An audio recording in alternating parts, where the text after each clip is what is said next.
എല്ലാവരെയും ഞാൻ ഈ പ്രോഗ്രാമിലേക്ക് കൃത്യമായി സ്വാഗതം ചെയ്യുന്നു. കഴിഞ്ഞ ക്ലാസ്സിൽ നമ്മൾ ലോ ഓഫ് അട്രാക്ഷന്റെ എങ്ങനെ എഴുതി നമ്മുടെ ആഗ്രഹങ്ങളെ നേടിയെടുക്കാം എന്ന വിഷയത്തിലായിരുന്നു സംസാരിച്ചിരുന്നത് എന്ന കാര്യമാണ്. എങ്ങനെ നമുക്ക് അതെല്ലാം നേടിയെടുക്കാം എന്നത് നമ്മൾ മനസ്സിലാക്കി. ഇനി ഇന്ന് ഞാൻ ഉദ്ദേശിക്കുന്നത്, കാരണം ഇങ്ങനെ ഒരു ആകർഷണ സിദ്ധാന്ത നിയമം ഉണ്ട്, നമ്മുടെ ലൈഫിൽ ഒരുപാട് മാറ്റങ്ങൾ വരുത്തിക്കൊണ്ട് സന്തോഷവും സമാധാനവും ഉള്ള ഒരു ജീവിതം നമുക്ക് നയിക്കാൻ പറ്റും എന്നൊന്നുമുള്ള അറിവ് എന്നെ സംബന്ധിച്ചിടത്തോളം എൻ്റെ ഒരു 45 വയസ്സ് വരെ എനിക്ക് ഉണ്ടായിരുന്നില്ല. നമ്മളെ പ്രശ്നങ്ങൾ എന്താണോ, സാമ്പത്തികമായിട്ടുള്ള പ്രയാസമാണെങ്കിൽ അല്ലെ ആരോഗ്യ പ്രശ്നങ്ങളാണെങ്കിൽ അതൊക്കെ ഇങ്ങനെ സഹിച്ച് വിഷമിച്ച് അതിനൊരു പരിഹാരമില്ലാതെ എന്നും സങ്കടത്തിലൂടെ, ദുഃഖത്തിലൂടെ, നിരാശയിലൂടെ എന്നെ ആരും പരിഗണിക്കാനില്ലല്ലോ, എന്നെ ആരും നോക്കാനില്ലല്ലോ, എനിക്ക് ഒരു സപ്പോർട്ട് ആരിൽ നിന്നും ലഭിക്കുന്നില്ലല്ലോ, ഇങ്ങനെ പരാതികൾ നിറഞ്ഞുകൊണ്ടുള്ള ഒരു ജീവിതമായിരുന്നു ഞാൻ എൻ്റെ 45 വയസ്സ് വരെ ജീവിച്ചത്. എന്നെ പോലെ ജീവിക്കുന്ന ഒരുപാട് ആളുകൾ ഇപ്പോ വീഡിയോസ് ഒക്കെ യൂട്യൂബിൽ അപ്ലോഡ് ചെയ്തതിനു ശേഷം കോൾ ചെയ്തുകൊണ്ട് ഒരുപാട് സങ്കടങ്ങൾ പറയുന്ന ആളുകളുണ്ട്, കരഞ്ഞുകൊണ്ട്. അപ്പൊ ഇതുപോലെ കരഞ്ഞ് സങ്കടപ്പെട്ട് നിരാശയിലൂടെ ജീവിക്കാനുള്ളതല്ല നമ്മുടെ ജീവിതം എന്ന് എൻ്റെ ജീവിതത്തിൽ നിന്ന് പഠിച്ചതിന്റെ അടിസ്ഥാനത്തിലാണ് ഞാൻ നിങ്ങളോട് കാര്യങ്ങളൊക്കെ ഷെയർ ചെയ്യുന്നത്.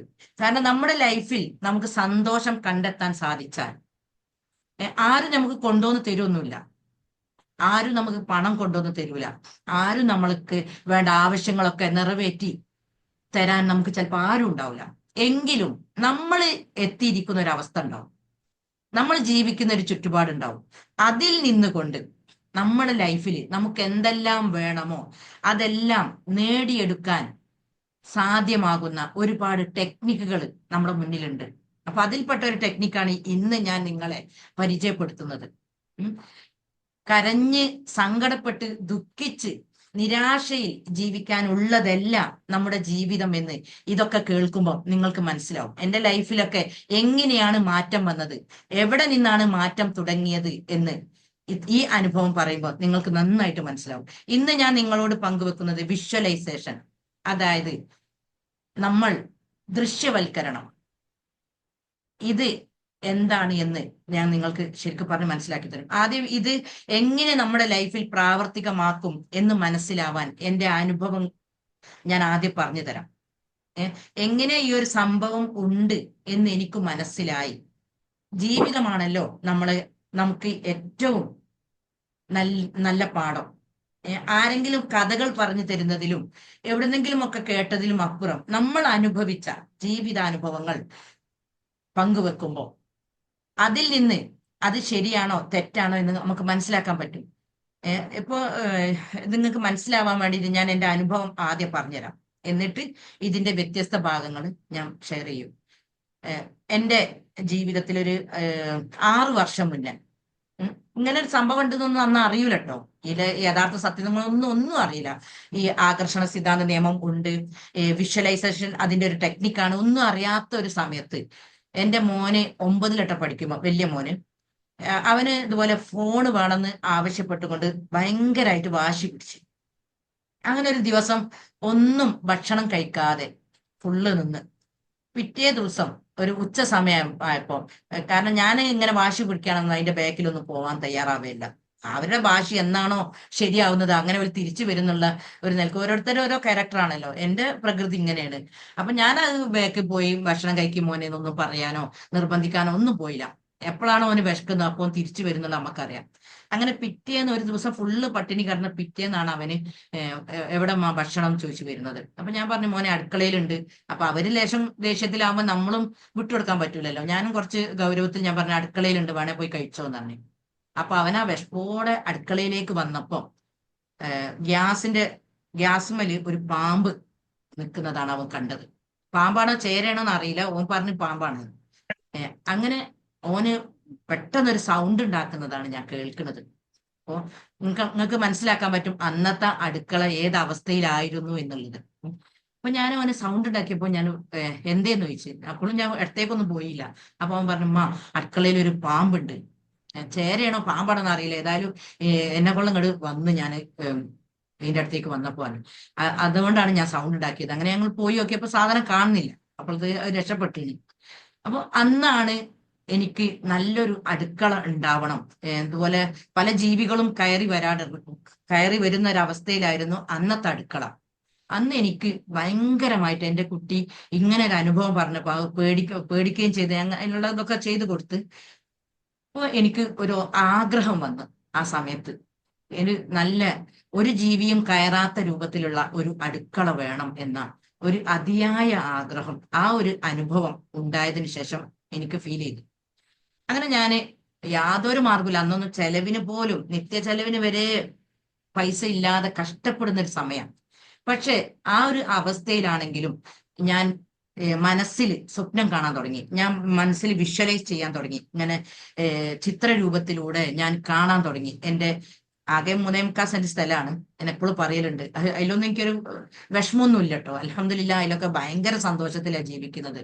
അപ്പോ എൻ്റെ സ്ഥലത്തിന്റെ ഒരു ഭാഗത്ത് ചെറിയൊരു കിണറും, അന്ന് കിണറൊന്നുമില്ല, കിണറൊക്കെ കുഴിക്കുന്നതായിട്ടും അതിന്റെ മുകളിൽ, കാരണം ആ കിണർ അവിടെ ഉണ്ടാക്കിയാൽ പിന്നെ അടുക്കളക്ക് സ്ഥലമല്ല, അപ്പൊ അവിടെ സ്ലാബ് ഇട്ടിട്ട് ഒരു അടുക്കള ഉണ്ടാവുന്നതായും ആ അടുക്കളയിൽ നിന്ന് ഞാൻ പണിയെടുക്കുന്നതായിട്ടൊക്കെ പഴയ അടുക്കളയിൽ നിന്ന് ഇങ്ങനെ സ്വപ്നം കാണും നന്നായിട്ട്. അപ്പോഴും ഞാൻ ചിന്തിക്കും, ഇതിപ്പോ എങ്ങനെ നിറവേറാനാ? ചെലവിന് പോലും പൈസ ഇല്ലാത്ത, ജീവിക്കാൻ ഗതിയില്ലാത്ത ഒരു അവസ്ഥയിൽ ഞാൻ എന്തിനാണ് സ്വപ്നം കാണുന്നതെന്നൊക്കെ ഞാൻ എന്നോട് തന്നെ ചോദിക്കും. പക്ഷെ എൻ്റെ അന്നത്തെ ആ കുട്ടിക്കുണ്ടായ വേദന കാരണം എൻ്റെ ആഗ്രഹം തീവ്രമായി. എങ്ങനെങ്കിലും ഞാൻ ഇങ്ങനെ എപ്പോഴും സ്വപ്നം കാണും, വിഷ്വലൈസ് ചെയ്യും. എൻ്റെ മനസ്സിൽ ഞാൻ ഇങ്ങനെ ആ അടുക്കളയിൽ നിന്ന് ജോലി എടുക്കുന്നതായിട്ടും പാത്രം കഴുകുന്നതും തേങ്ങ ചിരകുന്നതും ഇതൊക്കെ ഞാൻ എൻ്റെ മനസ്സിൽ ഇങ്ങനെ കണ്ടുകൊണ്ട് പഴയ അടുക്കളയിൽ നിന്ന് പണിയെടുക്കും.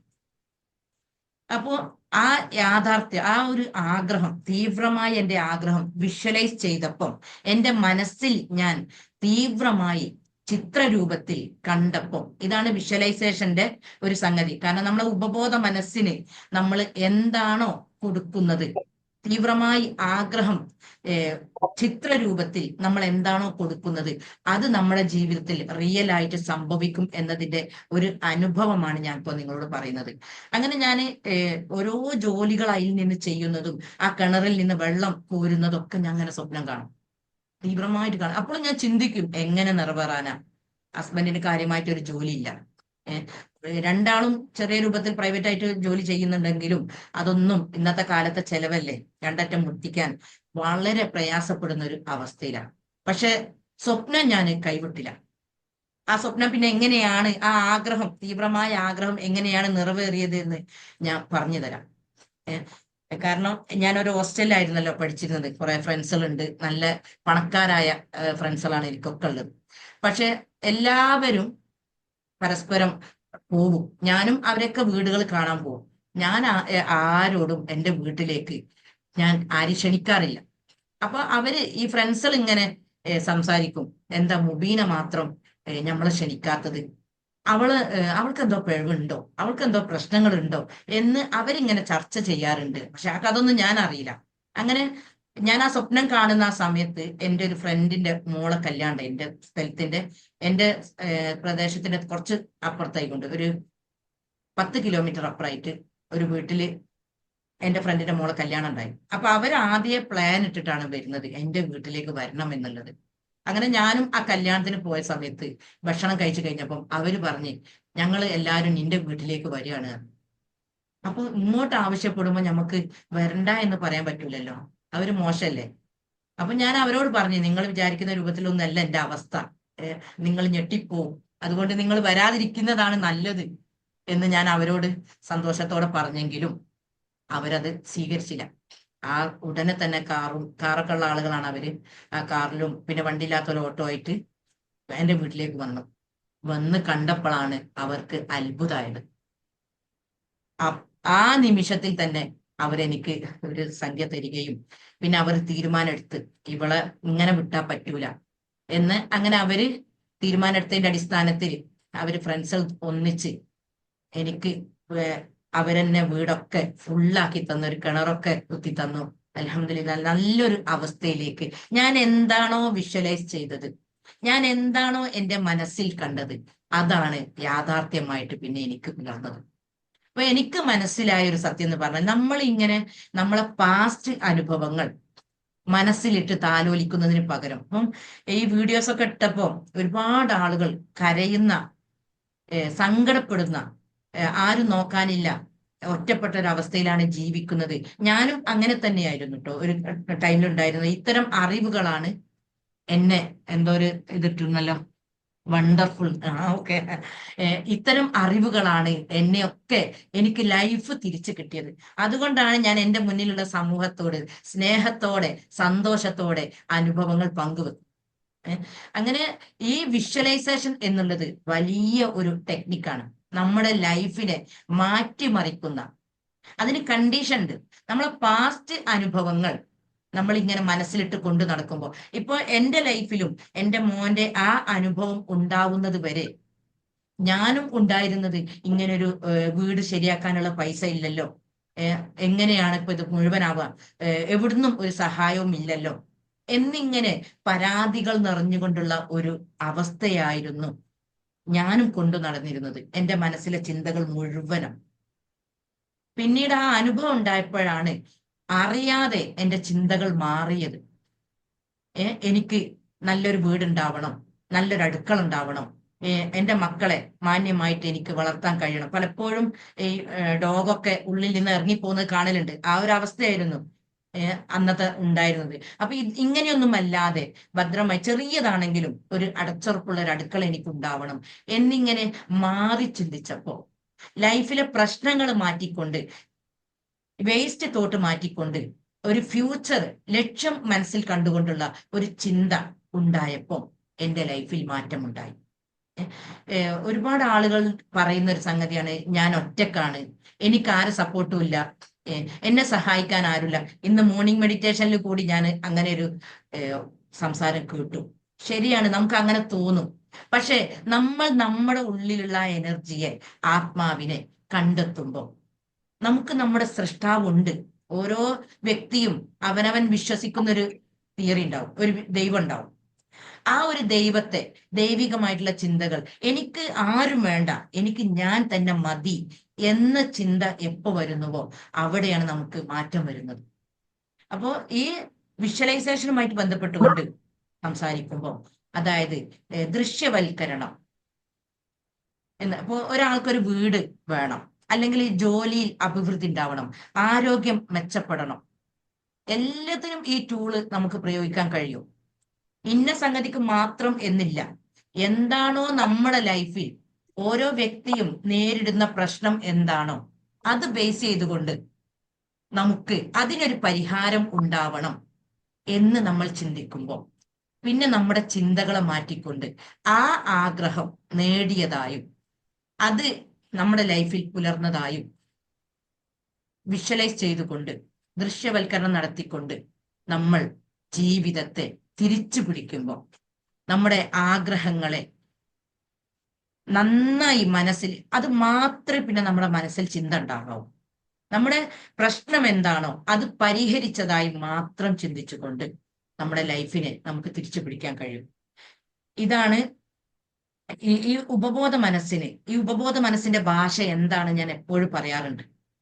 എന്റെ ക്ലാസ് അറ്റൻഡ് ചെയ്ത ആരെങ്കിലും ഒന്ന് പറഞ്ഞു തരുമോ എന്താണ് ഉപബോധ മനസ്സിന്റെ ഭാഷ? അതാണ് ഇവിടെ വർക്ക് ചെയ്യുന്നത്. ഈ വിഷ്വലൈസേഷൻ എന്ന ടെക്നിക്കിൽ ആ ഉപബോധ മനസ്സിന്റെ ഭാഷയാണ് വർക്ക് ചെയ്യുന്നത്. ആരെങ്കിലും ഒന്ന് പറഞ്ഞു തരും എന്താണ് ഉപബോധ മനസ്സിന്റെ ഭാഷ?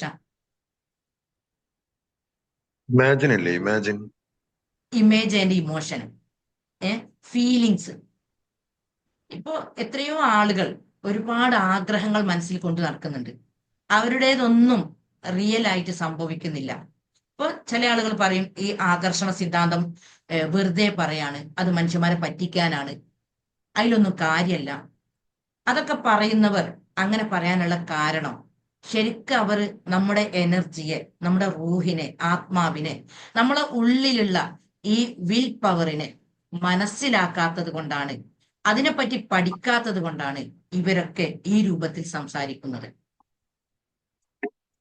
നമ്മളെ വെറും കഷ്ടപ്പാടിനും ദുഃഖങ്ങൾക്കും ദുരിതങ്ങൾക്കും അല്ല ഈ ഭൂമിയിലേക്ക് വിട്ടത്. അതൊക്കെ ആ അവസ്ഥയിൽ നമ്മൾ എത്തിയതുപോലെ നമുക്ക് എത്താനുള്ള വേറൊരു തലമുണ്ട്. ആരോഗ്യം, സമ്പത്ത്, സമാധാനം, ഐശ്വര്യം, ഇതൊക്കെ നേടാനാണ് നമ്മളെ ഇങ്ങോട്ട് വിട്ടത്. അതിനുള്ള ഓരോ ടെക്നിക്കും നമ്മൾക്ക് ഉണ്ട്. പക്ഷെ ഇതൊന്നും പറഞ്ഞു തരാൻ നമ്മുടെ മുന്നിൽ ആരുമില്ല. അതുകൊണ്ടാണ് നമ്മൾ ഈ വിഷമത്തിൽ നിന്ന്, ഇപ്പൊ ഹെൽത്ത് ആരോഗ്യ പ്രശ്നങ്ങളിലൂടെ പോകുന്ന ഒരാളാണെങ്കിൽ സ്വന്തം ഉള്ളിലുള്ള ഹീലിംഗ് പവർ മനസ്സിലാക്കാതെയാണ് നമ്മൾ ഇങ്ങനെ ഈ രൂപത്തിലൂടെ നീങ്ങുന്നത്. അതിന് ആ ഹീലിംഗ് പവർ വർക്ക് ചെയ്യണമെങ്കിൽ അവിടെ ഉണ്ടാവേണ്ട ഒരു ഘടകം വിശ്വാസമാണ്. വിശ്വാസമുണ്ടെങ്കിൽ ബാക്കിയൊക്കെ ശരിയാവും. പക്ഷെ ഈ വിശ്വാസം എന്നത് നമ്മളോട് പറഞ്ഞു തരാൻ നമ്മളെ മുന്നിൽ ഒരു വ്യക്തിയുമില്ല. ഇപ്പൊ ഞാൻ എൻ്റെ ലൈഫിൽ നിന്നും എൻ്റെ ഉപബോധ മനസ്സിലും ഒരുപാട് സംഗതികൾ, ഞാൻ നെഗറ്റീവ് കൾച്ചറിൽ വളർന്നത് കൊണ്ട്, ജനിച്ച് വളർന്ന് അങ്ങനത്തെ ഒരു അന്തരീക്ഷത്തിൽ ഇപ്പോഴും ജീവിക്കുന്നത് കൊണ്ട് എൻ്റെ ഉപബോധ മനസ്സിലേക്ക് പോയ ഒരുപാട് ഘടകങ്ങളുണ്ട്. അതിൽ നിന്നാണ് എൻ്റെ ലൈഫ് ആരംഭിക്കുന്നത്. ഞാൻ ഇപ്പോൾ അനുഭവിക്കുന്ന എല്ലാ പ്രശ്നങ്ങളും വേര് കിടക്കുന്നത് എൻ്റെ ഉപബോധ മനസ്സിലാണ്. അപ്പൊ ഇങ്ങനെ ഒരു സംഗതി, നമ്മുടെ ഉപബോധ മനസ്സിന് ഹീലിംഗ് പവർ ഉണ്ട്. നമ്മുടെ ഉപബോധ മനസ്സിന് ആഗ്രഹങ്ങൾ പൂർത്തീകരിക്കാനുള്ള കഴിവുണ്ട്. അതിന്റെ ടെക്നിക്കുകളാണ് ഈ പറയുന്നതൊക്കെ. വിഷ്വലൈസേഷൻ, എഴുതി പ്രകടിപ്പിക്കുക, പിന്നെ പല നമ്പറുകള്, ഒരുപാട് ഘടകങ്ങളുണ്ട്. അതുപോലെ മാനിഫെസ്റ്റേഷന്, ഇങ്ങനെ കുറെ ഘടകങ്ങൾ നമ്മളെ ആഗ്രഹങ്ങൾ പൂർത്തീകരിക്കാനുണ്ട്. പക്ഷെ ഇതിലൊക്കെ നമുക്ക് സംശയമാണ്. ഇതൊക്കെ ശരിയാവോ? ഇതൊക്കെ ശരി തന്നെയാണോ? അല്ലെ വെറുതെ പറയാണോ എന്നുള്ള ഈ സംശയ രൂപത്തിലൂടെ നമ്മൾ ഇതിനെയൊക്കെ കാണുമ്പോൾ നമുക്കൊരിക്കലും നമ്മുടെ ആഗ്രഹത്തെ പൂർത്തീകരിക്കാൻ കഴിയില്ല. ഇപ്പൊ ഞാനൊരു പ്രോഗ്രാമിന് പോയ സമയത്ത് ഒരു ടീച്ചർ, ഒരു ട്രെയിനിങ് പ്രോഗ്രാമിനാണ് പോയത്.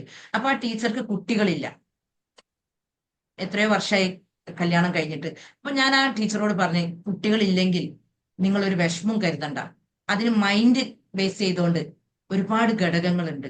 അപ്പൊ എന്നോട് ഉടനെ തന്നെ ആ വ്യക്തി എന്നോട് പറഞ്ഞു, എനിക്ക് അതിലൊന്നും വിശ്വാസമല്ല. വിശ്വാസമല്ലെങ്കിൽ ആർക്കാ നഷ്ടം? എനിക്ക് നഷ്ടമുണ്ടോ? ആർക്കും നഷ്ടമല്ല, ആ വ്യക്തിക്ക് തന്നെയാണ്. ആ വ്യക്തി മരണം വരെ ഒരു കുട്ടികളെ ഇല്ലാതെ, അവർക്ക് നല്ല വിഷമമുണ്ട് കുട്ടികൾ ഇല്ലാത്തതിൽ. അപ്പൊ ഞാൻ ചോദിച്ചു, വിഷമമുണ്ടോ? ആ, വിഷമം നല്ലോണം ഉണ്ട്. ഇല്ലാവാതിരിക്കോ? വിഷമം ഇല്ലാതിരിക്കുകയില്ലല്ലോ, കാരണം വാർദ്ധക്യം നമ്മളെ മുന്നിലില്ലേ. ആ സമയത്ത് നമ്മളെ ആര് നോക്കും എന്നുള്ളൊരു ഒരു ആശങ്കയുണ്ട്. പക്ഷെ ഇത്തരം വിശ്വാസങ്ങൾ മനസ്സിൽ പുലർത്താൻ തയ്യാറില്ല. അതിനനുസരിച്ചുള്ള ലൈഫ് നമ്മൾ സ്വീകരിച്ചുകൊണ്ട് മുന്നോട്ടേക്ക് പോവേണ്ടി വരും. അപ്പോൾ ഞാൻ പറയുന്നത് ഉപബോധ മനസ്സിന്റെ ഭാഷ, ഇമേജ് ആൻഡ് ഇമോഷൻസ് ആണ്. നമ്മളെ എന്ത് ആഗ്രഹങ്ങളും, തീവ്രമായ ആഗ്രഹം നേടണമെങ്കിൽ നമ്മുടെ മനസ്സിന്റെ ആ ഭാഷ നമ്മൾ മനസ്സിലാക്കണം. ഇപ്പൊ നമ്മൾ ആന എന്ന് പറയുമ്പോൾ നിങ്ങളെ മനസ്സിലേക്ക് വരുന്നത് എന്താണ്? ആനയുടെ പിക്ചറാണോ, അല്ലെങ്കിൽ ആന എന്ന രണ്ട് വേർഡാണോ, രണ്ട് അക്ഷരാണോ മനസ്സിലേക്ക് വരിക? ഏതാണ് മനസ്സിലേക്ക് വരുന്നത്?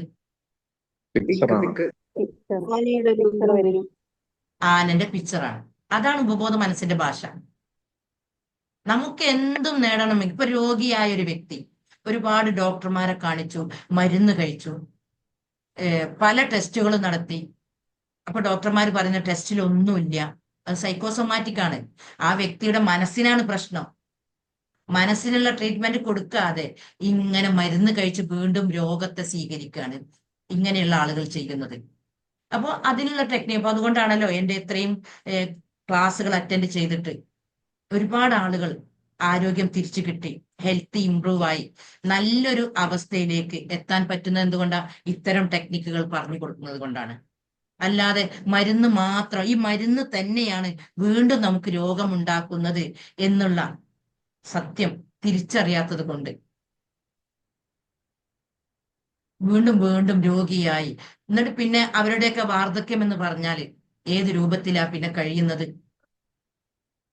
ഒരുപാട് ആളുകളുടെ സഹായം തേടിക്കൊണ്ട്, ഒരുപാട് മരുന്നുകൾ കഴിച്ചുകൊണ്ട്, മക്കൾക്കും മരുമക്കൾക്കും ഒക്കെ ഭാരമായിക്കൊണ്ട് ഉള്ള ജീവിതം. ആരോഗ്യമുള്ള സമയത്ത് തന്നെ നമ്മുടെ ആരോഗ്യത്തെ തിരിച്ചു പിടിക്കാൻ കഴിഞ്ഞാൽ അതിനുള്ള എല്ലാ ടെക്നിക്കുകളും ഈ ലോ ഓഫ് അട്രാക്ഷനിലൂടെ നമുക്ക് നേടാൻ സാധിക്കും.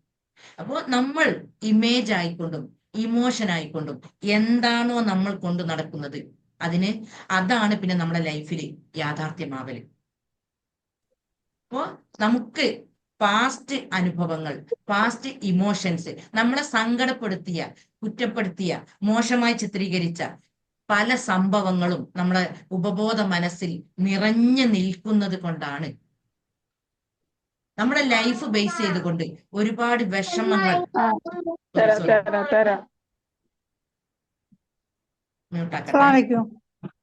വലൈക്കും സലാം റഹ്മത്തുള്ള. സോറി, കുറെ സ്ഥലം നമ്മള് ഇങ്ങനെ എടുത്തിട്ട് തുടങ്ങണുള്ളൂ. അല്ല, കുറെ സമയായി. സോറി.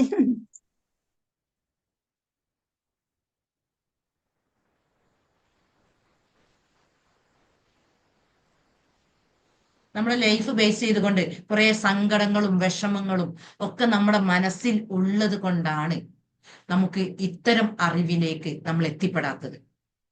ഇങ്ങനെ നമ്മുടെ ആഗ്രഹങ്ങൾ പൂർത്തീകരിക്കാതെ നമ്മുടെ ലൈഫ് നമ്മൾ ആഗ്രഹിക്കുന്നത്, എല്ലാവരും ആഗ്രഹിക്കുന്നത് നല്ല പണവും സമ്പത്തും എല്ലാം ഉള്ളൊരു ലൈഫാണ്. പക്ഷെ അവിടേക്ക് നമുക്ക് എത്തിപ്പെടാൻ സാധിക്കുന്നില്ല. അതിന്റെ മുഴുവൻ ബ്ലോക്കുകളും കിടക്കുന്നത് നമ്മുടെ മനസ്സിൽ തന്നെയാണ്. നമ്മൾ അറിയാതെ എവിടെയും വെറുതെ ഇരിക്കുമ്പോൾ നമ്മളെ മനസ്സിലേക്ക് വരല് മുഴുവനും നമ്മളെ വേദനിപ്പിച്ച, വിഷമിപ്പിച്ചിട്ടുള്ള, ഒരുപാട് സങ്കടപ്പെടുത്തിയ അനുഭവങ്ങൾ. അവരങ്ങനെ ചെയ്തു, അല്ലെ ഇവരിങ്ങനെ ചെയ്തു, പൈസ ഇല്ലാത്തതിന്റെ പേരിൽ അവർ എന്നെ ഇൻസൾട്ട് ചെയ്തു. എന്നിട്ട് ഇനി ഇതൊക്കെ സഹിക്കാൻ പറ്റാതെ ഇതിനൊക്കെ ഒരു മറുപടി എന്നോണം സ്വന്തം ആധാരം പണയപ്പെടുത്തിയിട്ട് ഒരുപാട് പണം ലോണായിട്ടും ബാങ്കിൽ നിന്നും അവിടെ നിന്നൊക്കെ എടുത്ത് നല്ല വീടും കാറും ഒക്കെ വാങ്ങി. പക്ഷെ ഇതിനൊക്കെ ഒരു പരിധി ഉണ്ടാവും. നമുക്ക് അടക്കാൻ പറ്റിയിട്ടില്ലെങ്കിൽ അവര് വീണ്ടും നമ്മളെ തേടി വരാൻ തുടങ്ങും. അപ്പൊ പിന്നെയും അസ്വസ്ഥമാവും നമ്മുടെ മനസ്സ്. ഇങ്ങനെ ഒരുപാട് ജീവിതാനുഭവങ്ങളാണ് നമ്മുടെ മുന്നിലുള്ളത്. എങ്ങനെ ജീവിക്കണം, ഏത് രൂപത്തിലൂടെ നമ്മുടെ ലൈഫിനെ മുന്നോട്ട് പോകണം എന്ന് പറഞ്ഞു തരാൻ നമ്മളെ മുന്നിൽ ആരുമില്ല. ഇങ്ങനത്തെ ഒരു അറിവ് ലഭിക്കാത്തത് കാരണം നമ്മൾ നമ്മുടെ മനസ്സിൽ ഇത്തരം ചിന്തകൾ, ഇത്തരം വിഷമങ്ങൾ, സങ്കടങ്ങൾ, ഇത്തരം അനുഭവങ്ങൾ നിറച്ചുകൊണ്ട് വീണ്ടും വീണ്ടും ജീവിതത്തിൽ പ്രശ്നങ്ങളും സങ്കടങ്ങളും ഏറ്റുവാങ്ങിക്കൊണ്ട് ഒരു 50, 55 ഏത് ഏജിൽ നമ്മൾ എത്തിയാലും എല്ലായിടത്തും ഇങ്ങനെ പ്രശ്നങ്ങളിലൂടെ മുന്നോട്ട് പോയി സങ്കടങ്ങൾ ഏറ്റുവാങ്ങിക്കൊണ്ട് മരിക്കുന്നത് വരെ ഒരു സമാധാനം കണ്ടെത്താൻ കഴിയാതെ എത്രയോ ആളുകൾ ഇന്ന് മൺമറഞ്ഞു പോയിട്ടുണ്ട്. അപ്പോൾ ഇങ്ങനെ നശിക്കാനുള്ളതല്ല നമ്മുടെ ജീവിതം എന്നതാണ് ഇത്തരം പഠനങ്ങളിലൂടെ, ഇത്തരം അനുഭവങ്ങളിലൂടെ നമ്മളെ പഠിപ്പിക്കുന്നത്. ഇപ്പം സാധാരണഗതിയിൽ എല്ലാവരും കോമഡിന്റെ ബാക്കിലേക്ക് ആണ് പോകുന്നത്. കാരണം അങ്ങനെയാണ് സന്തോഷം കണ്ടെത്തുന്നത് കുറെ ആളുകൾ. ഈ കോമഡി കണ്ടും കേട്ടും, കാരണം അല്ലാതെ നമുക്ക് നമ്മുടെ മനസ്സിൽ സന്തോഷം കണ്ടെത്താൻ സാധിക്കുന്നില്ല. അപ്പൊ ഇങ്ങനെയെങ്കിലും മനസ്സിന് ഒരു ആശ്വാസം ലഭിക്കട്ടെ. കോമഡി കാണണ്ടെന്നല്ല കേട്ടോ ഇതിലൂടെ പറയുന്നത്. ഇങ്ങനെയെങ്കിലും നമ്മുടെ മനസ്സിന് ഒരു ആശ്വാസം ലഭിക്കട്ടെ എന്നാണ് നമ്മൾ ചിന്തിക്കുന്നത്. ശരിക്ക് ഇത്തരം നമ്മുടെ മനസ്സിന്റെ ഭാവത്തെ മനസ്സിലാക്കിക്കൊണ്ട് നമ്മുടെ മനസ്സിൽ ഉള്ളിൽ എന്തെല്ലാം വേണ്ടാത്ത ചിന്തകളുണ്ട്, വേണ്ടാത്ത അനുഭവങ്ങളുണ്ട്, ഇതൊക്കെ ഇമോഷൻ ഫ്രീഡം ടെക്നിക്ക് ഉപയോഗിച്ച് അല്ലെങ്കിൽ വ്യത്യസ്ത ടെക്നിക്കുകൾ ഉപയോഗിച്ച് നമ്മുടെ മൈൻഡിനെ റിലാക്സ് ആക്കുമ്പോൾ പാസ്റ്റ് അനുഭവങ്ങളിൽ നിന്ന് നമ്മൾ മോചനം നേടി നമ്മുടെ ഫ്യൂച്ചർ, നമുക്കൊരു ലക്ഷ്യം ഉണ്ടായിക്കൊണ്ട്, ഒരു ഗോൾ സെറ്റ് നടത്തിക്കൊണ്ട് എന്റെ ജീവിതം ഇങ്ങനെ തകർക്കാനുള്ളതല്ല, എന്റെ ജീവിതം എനിക്ക് തിരിച്ചു പിടിക്കണം. ഞാൻ ഏത് അവസ്ഥയിലാണോ അവിടെ നിന്നും എന്റെ ജീവിതം ഞാൻ തിരിച്ചു പിടിക്കും. എന്നോട് മോശമായി പെരുമാറിയ, കളിയാക്കിയ, കുറ്റപ്പെടുത്തിയ ആളുകളുടെയൊക്കെ മുന്നിൽ ഞാൻ അന്തസ്സോടെ ജീവിച്ചു കാണിക്കും. എനിക്ക് എന്റെ സൃഷ്ടാവ് നൽകിയിട്ടുള്ള ഈ വിൽ പവർ, ഈ എനർജി, ഈ റൂഹ്, ആത്മാവ്, അതെനിക്ക് ഫ്രീ ആയിട്ട് കിട്ടിയതാണെങ്കിലും ഞാൻ അതിനെ ഉപയോഗിച്ചുകൊണ്ട്, അതിന്റെ കഴിവുകളെ ഉപയോഗിച്ചുകൊണ്ട് എന്റെ ജീവിതത്തിൽ ഞാൻ ആഗ്രഹിക്കുന്നതെല്ലാം നേടിയെടുത്ത് സന്തോഷമുള്ള, സമാധാനമുള്ള ഒരു അവസ്ഥയിലേക്ക് ഞാൻ ഉയരും എന്റെ ജീവിതം എനിക്ക് ജീവിക്കാനുള്ളതാണ്.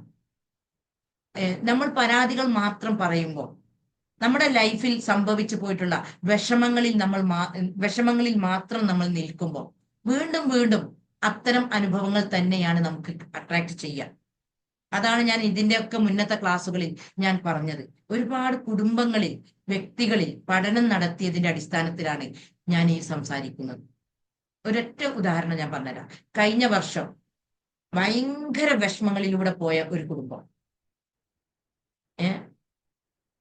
അന്ന് ആ വീട്ടിലുള്ള ഒരു വ്യക്തിനോട് ഞാൻ ഈ കാര്യങ്ങളൊക്കെ പറഞ്ഞു കൊടുത്തു. ഇങ്ങനെയൊക്കെ ഒരു തിയറി ഉണ്ട് കേട്ടോ, ഈ വിഷമത്തിൽ ഈ നിൽക്കല്ലേ, നിന്റെ ലൈഫിനെ മാറ്റി പിടിക്കണം. ജീവിതമാവുമ്പോൾ എല്ലാം നമ്മൾ ആഗ്രഹിക്കുന്നത് പോലെയല്ല, പലതും സംഭവിക്കും.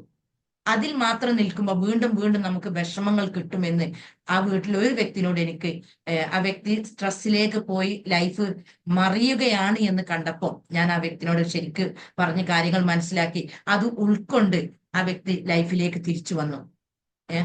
ആ പ്രശ്നമൊന്നും ഞാൻ പറയുന്നില്ല, അപ്പോൾ പെട്ടെന്ന് മനസ്സിലാവും. എന്നാൽ ആ വ്യക്തിയുടെ ഹസ്ബൻഡിന്റെ ഉമ്മനോടോ മറ്റുള്ളവരോടോ എനിക്കിത് പറയാൻ സാധിച്ചില്ല. കഴിഞ്ഞ ഈ മാസമാണ് ആ സംഭവമൊക്കെ നടക്കുന്നത്. ഈ വർഷമായപ്പോൾ അതിനേക്കാളും വിഷമിക്കുന്ന ഒരുപാട് പ്രശ്നങ്ങൾ ആ ഫാമിലിക്ക് ഉണ്ട്. 1, 2, 3 പ്രശ്നങ്ങളല്ല, എല്ലാവരും അറിയുന്ന രൂപത്തിലാണ് പ്രശ്നങ്ങൾ ഉള്ളതും. ആ ഉമ്മയോട് എനിക്ക് സംസാരിക്കാനോ ഈ അങ്ങനെ കുറച്ച് പ്രായമുള്ള ആളുകളാണല്ലോ, എങ്ങനെ ഇത് ഉൾക്കൊള്ളുക എന്ന് അറിയാൻ പറ്റാത്തത് കൊണ്ട് ഞാൻ അങ്ങനെ സംസാരിച്ചില്ല. ഇന്ന് എല്ലാവരെയും ഞെട്ടിച്ചുകൊണ്ടാണ് വീണ്ടും ആ കുടുംബത്തിന് അനുഭവങ്ങൾ വന്നത്. അപ്പോ ഒരൊറ്റ അനുഭവമാട്ടോ ഞാൻ ഈ പറയുന്നത്. നമ്മൾ ഇങ്ങനെ മനസ്സിന് വിഷമങ്ങൾ എന്നെയാണ് കൊണ്ടു നടക്കുന്നതെങ്കിൽ എപ്പോഴും പ്രശ്നങ്ങൾ മാത്രം ചിന്തിച്ചുകൊണ്ട് വീണ്ടും വീണ്ടും പ്രശ്നങ്ങളിലേക്ക് ദുഃഖങ്ങൾ അടങ്ങിയ ഒരു ചിന്തകളാണ് നമ്മുടെ മനസ്സിന് കൊടുക്കുന്നതെങ്കിൽ വീണ്ടും വീണ്ടും നമ്മുടെ ഉപബോധ മനസ്സ് വിചാരിക്കുന്നത് ചിത്രങ്ങളായും വിശ്വാസങ്ങളായിട്ട് നമ്മൾ മനസ്സിലേക്ക് ഇങ്ങനെ ടെൻഷനും നിരാശയും കൊടുക്കുമ്പോൾ നമ്മളെ സബ് കോൺഷ്യസ് മൈൻഡ് മനസ്സിലാക്കുന്നത്, സബ് കോൺഷ്യസ് മൈൻഡ് യഥാർത്ഥത്തിൽ പൊട്ടനാണ്, ഒരു തിരിച്ചറിവില്ലാത്ത. നമ്മൾ എന്താണോ ബോധമനസ് എന്താണോ കൊടുക്കുന്നത്, ഇമേജ് ആൻഡ് ഇമോഷൻ ആയിട്ട് കൊടുക്കുന്നത് എന്താണോ, ചിത്രങ്ങളായിട്ടും ഭാവനയിലും നമ്മൾ എന്തൊക്കെയാണോ മനസ്സിൽ കാണുന്നത് അത് സ്വീകരിച്ച് വീണ്ടും വീണ്ടും നമുക്ക് തന്നുകൊണ്ടേയിരിക്കും. അപ്പൊ അവർക്കൊക്കെ ഒരു പാഠമായിക്കോട്ടെ എന്ന് കരുതിയിട്ടാണ് ഞാൻ ഈ രൂപത്തിൽ പറയുന്നത്. അപ്പൊ ഇങ്ങനെ ഒരുപാട് ആളുകൾ ദുഃഖത്തിലൂടെയാണ് പോയിക്കൊണ്ടിരിക്കുന്നത്, വിഷമത്തിലൂടെയാണ് ലൈഫ് പോയിക്കൊണ്ടിരിക്കുന്നത്. അപ്പൊ ഇങ്ങനെയുള്ളവരൊക്കെ ഗൗരവത്തിൽ ഈ വിഷയം മനസ്സിലാക്കിയിട്ടില്ലെങ്കിൽ രോഗമുള്ള ആളുകൾ വീണ്ടും രോഗത്തിലേക്ക് പോകും. സാമ്പത്തിക പ്രയാസമുള്ള ആളുകൾ വീണ്ടും സാമ്പത്തിക പ്രയാസത്തിലേക്കാണ് പോകുന്നത്. കടമുള്ള ആളുകൾ കടം അധികരിച്ചു കൊണ്ടിരിക്കും. ഇതിനൊക്കെ ഒരുപാട് അനുഭവ തെളിവുകൾ എന്റെ മുന്നിലുണ്ട്. അപ്പോ അതൊന്നും പറയാൻ പറ്റൂല. പറയുമ്പോ അത് ആ വ്യക്തികളിലേക്കൊക്കെ എത്തുമ്പോൾ അതൊരു പ്രശ്നമാകുന്നത് കൊണ്ടാണ് ഒരു വാക്കിൽ ഞാൻ ഒതുക്കുന്നത്. ഇത് പഠിക്കുന്നത് കൊണ്ടാണ് എനിക്ക് ആധികാരികമായിട്ട് പറയാൻ പറ്റുന്നത്. അപ്പൊ നമുക്ക് എന്താണോ നമ്മുടെ ലൈഫിൽ വേണ്ടത് അത് നമുക്ക് സെലക്ട് ചെയ്യാനുള്ള ചോയ്സ് നമ്മുടെ ലൈഫിലുണ്ട്. അതാണ് ഇത്തരം പഠനങ്ങളിലൂടെയൊക്കെ എനിക്ക് മനസ്സിലാക്കാൻ സാധിക്കുന്നത്. അപ്പൊ നമ്മൾ തൽക്കാലം നമ്മളെ വിഷമങ്ങൾ മറക്കാൻ വേണ്ടി സിനിമകളും സീരിയലുകളും കോമഡികളുടെയൊക്കെ ബാക്കിൽ പോകുമ്പോൾ നമ്മുടെ മനസ്സിന്റെ ഭാവം മാറുന്നില്ല എന്ന് നമ്മൾ ചിന്തിക്കണം. തൽക്കാല ഒരു ആശ്വാസം മാത്രമാണ് ലഭിക്കുന്നത്. വീണ്ടും നമ്മൾ അതിൽ നിന്ന് മോചനം നേടുമ്പോൾ 24 മണിക്കൂറും നമുക്ക് ഇതിൽ നിൽക്കാൻ കഴിയില്ലല്ലോ. ലൈഫ് ആവുമ്പോൾ യാഥാർത്ഥ്യത്തിലേക്ക് വരേണ്ടി വരും. അപ്പൊ വീണ്ടും നമ്മുടെ മനസ്സ്